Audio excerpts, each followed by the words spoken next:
This morning, March 13th, 1919, every newspaper in New Orleans carries the same letter. It is signed by the Axeman. For nearly a year, he has slipped through back doors in the dark and attacked families in their beds. No one even knows his face. Now he has written to say he is coming back. He names the night. 15 minutes past midnight on the 19th of March, and he offers one rule. He is fond of jazz. Any house where a band is playing when he passes will be spared. Everywhere else is a target. But the strangest part of this story is not the letter. It is what the city does next, and the fact that no one is ever caught. Think about what it means to read something like this over your morning coffee. A killer no one can even name has just told you the exact night he intends to kill again. And in the same breath, he has told you how you might live through it. Play jazz or take your chances. The tone of the letter is almost playful. It calls itself a demon from the hottest hell. It brags about the people it has killed. It taunts the police who have failed again and again to stop it. And then it signs off politely, almost warmly, the way a house guest might say good night. By the time the city finishes reading, the message is perfectly clear. There is a date, there is a deadline, and there is one strange, specific instruction standing between every family in New Orleans and the edge of an axe. The whole city has 6 days to decide whether any of it is real. To understand how a single letter could bring a great American city to that edge, you have to go back to the spring before. Back to the first bodies, and to the sound of a chisel working quietly at a locked back door. It began, as far as anyone can prove, in the early hours of the 23rd of May, 1918. Joseph Maggio and his wife Catherine ran a small grocery on the corner of Upper Line and Magnolia Streets. They were Italian immigrants, one of many such families keeping the corner shops of New Orleans. That night, someone came through the back of their home while they slept. The method would become horribly familiar. A panel in the rear door had been chiseled out. Inside, the attacker found the couple in their bed. He used a straight razor on their throats and then an axe on their heads. Catherine died where she lay.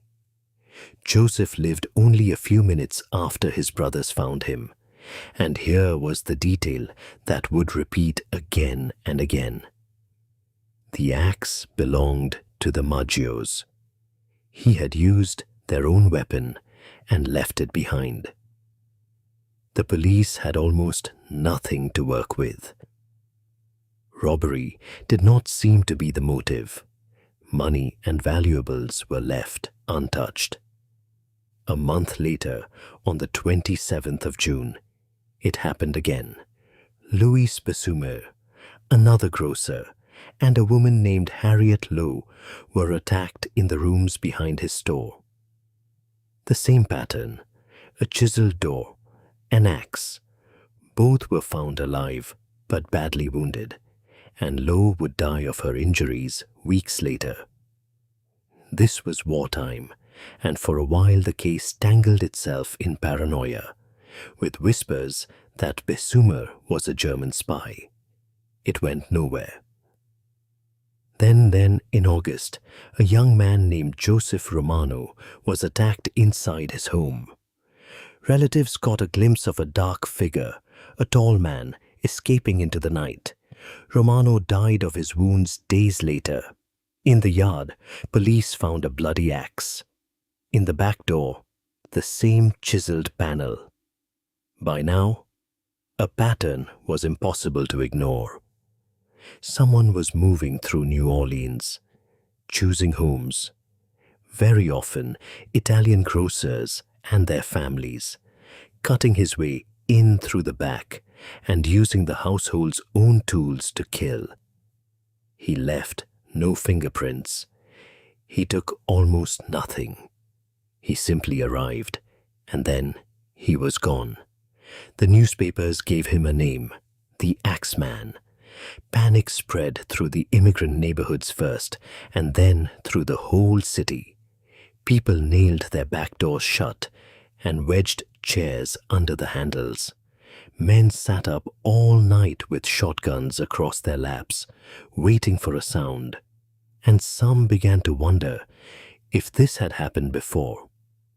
A few remembered a run of similar attacks on Italian grocers years earlier, around 1910 and 1911. Some investigators believed the same hand had been at work even then. Other researchers have since cast serious doubt on that link.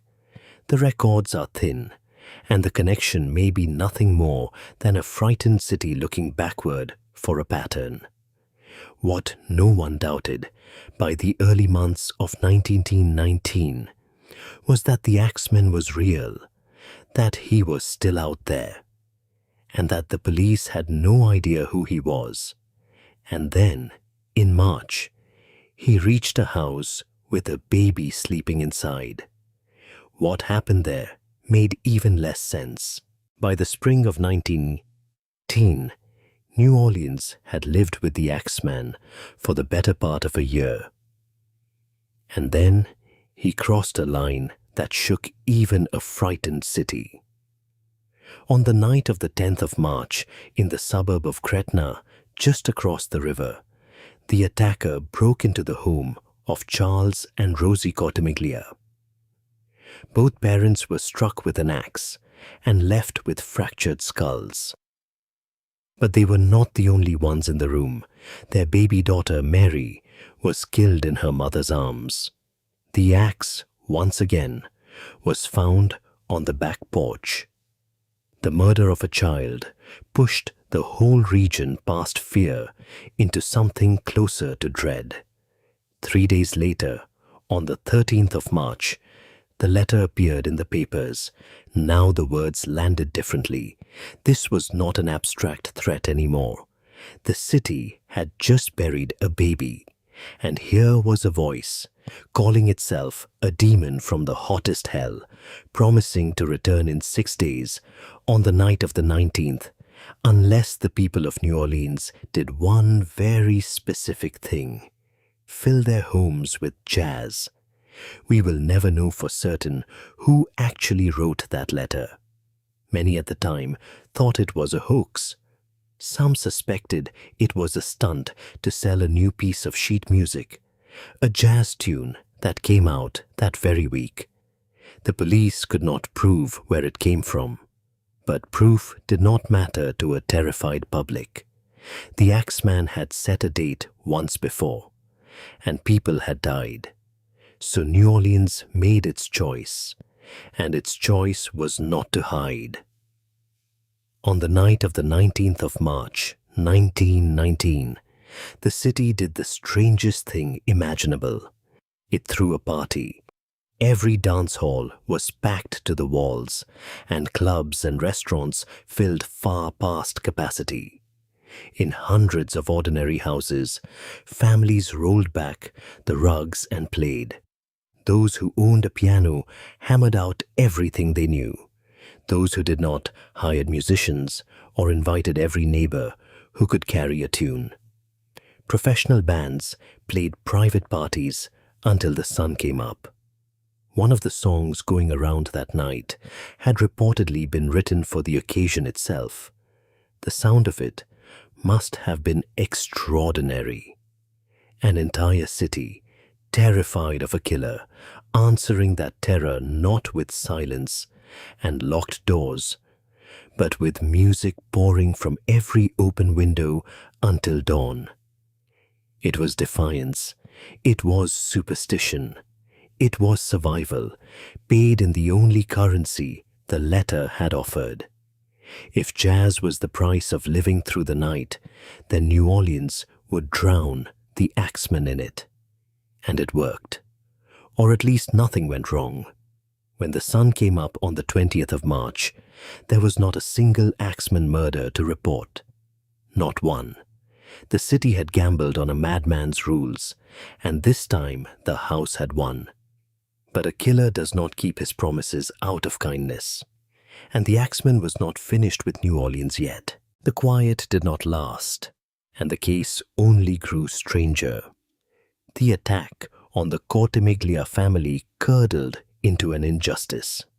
Rosie Cortimiglia, badly injured and grieving, accused two of her neighbors, an older man named Orlando Giordano and his teenage son Frank. There were problems with the accusation from the very start. The father was elderly and in poor health. The son was a very large young man, far too big, many argued, to have squeezed through the small chiseled panel in the door. Charles Cortimiglia insisted his neighbors were innocent. It did not matter. The Giordanos were convicted anyway, and Frank was sentenced to hang. Then, about a year later, Rosie broke. She admitted she had lied. She had accused the Giordanos out of jealousy and spite, and they had done nothing at all. They were released. Two innocent men had come within reach of the gallows for a crime the Axeman himself had almost certainly committed. And the Axeman was still out there. In the early hours of the 27th of October, 1919, he struck what is generally counted as his final blow. Mike Pepitone, a grocer, was attacked in his bedroom. His wife woke to a noise and reached the doorway just in time to see a large man rushing away into the dark. Her husband had been beaten fatally about the head, and then, as suddenly as he had appeared, the Axeman was simply gone. No more chiseled doors, no confession, no arrest, no body. The attacks stopped, and the killer walked out of New Orleans and straight into legend. But there is one more chapter, and it is the strangest of them all. The story goes that in December of 1921, more than 2 years later, and more than 1,000 miles away, on a street in Los Angeles, a man named Joseph Mumfre was shot dead. His name comes down to us, spelled half a dozen ways. Mumfre, Mumfre, Monfre. According to the account that made him famous, the woman who killed him was the widow of Mike Pepitone, the Axeman's last victim. As the story is told, Mumfre had come to extort her. He demanded money and jewelry and threatened to kill her the same way, he said, that he had killed her husband. Instead, she drew a pistol and shot him again and again until he was dead. When she was arrested, she reportedly told police that the man lying in the street was the Axeman of New Orleans. It is a perfect ending. The trouble is that historians have never been able to confirm any of it. Later researchers looked for a record of a Joseph Mumfre killed in Los Angeles at that time and found nothing. The dates do not line up cleanly. It may be true, or it may be a story stitched together long afterward to give a case with no ending, the ending everyone wanted. Which leaves the only honest question left to ask. If it was not Mumfre, then who was the Axeman?